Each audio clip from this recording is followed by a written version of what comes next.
that the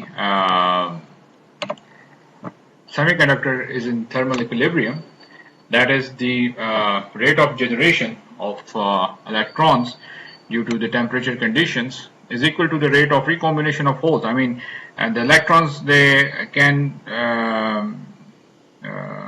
get enough energy or absorb enough energy equal to the band gap and can generate themselves from the valence bands to conduction band, and then in their place the holes are created. So this happens in the thermal equilibrium. Okay, so number of hole generation and electron generation is equal, and they might get recombined as well. Okay, so up to this point we have assumed that the semiconductor is in thermal equilibrium, and the discussion of the drift and diffusion currents, we implicitly assume that the equilibrium was not significantly disturbed. However, it turns out that if you're going to apply an electric field, or due to the optical or the interaction of photons, light with the semiconductor material, they might impart some more energy to electrons and help them break free from the bond. So, for example, an incoming photon is going to have an energy given by hf, where h is the Planck's constant, f is the frequency of the light, okay, of the photon. So this energy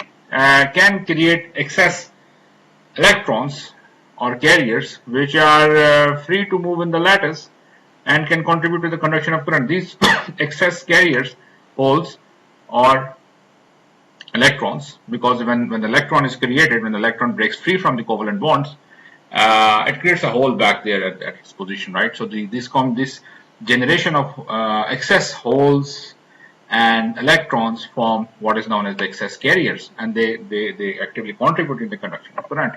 So yet when a voltage is applied to, or if a current exists, the semiconductor device, the semiconductor is really not in an equilibrium, right? So either it could be application of the voltage, or it could be due to the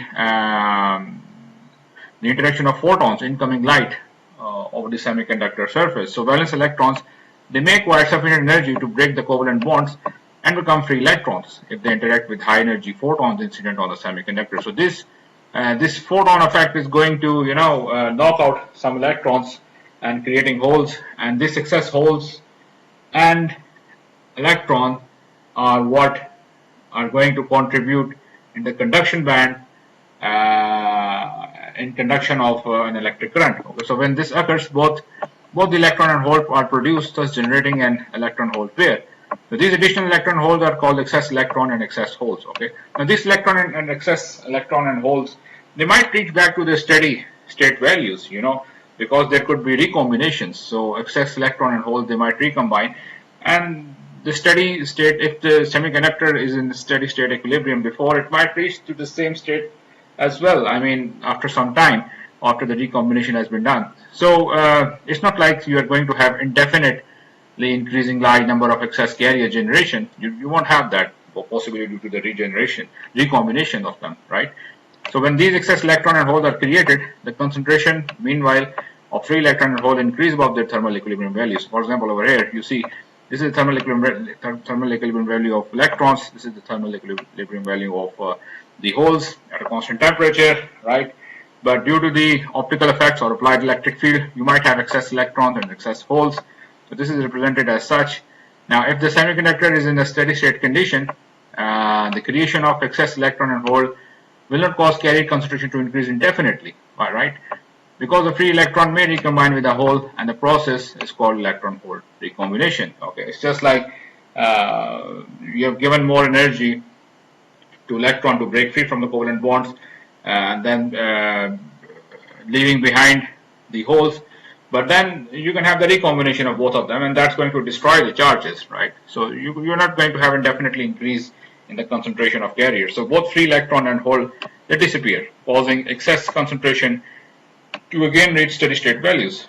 So the mean time over which an excess electron and hole exists before recombination is called excess carrier lifetime. Now, excess carriers are involved in the current mechanisms, of course, for example, in solar cells and photodiodes. Okay, so it's just so you know that there could be excess carrier generation, but this excess carrier generation is not going to increase the concentration of carriers indefinitely. There will be possibly a recombination of excess holes and carriers, and thereby reducing the concentration back to the steady state values of the charge carriers in a semiconductor. Okay, that's all.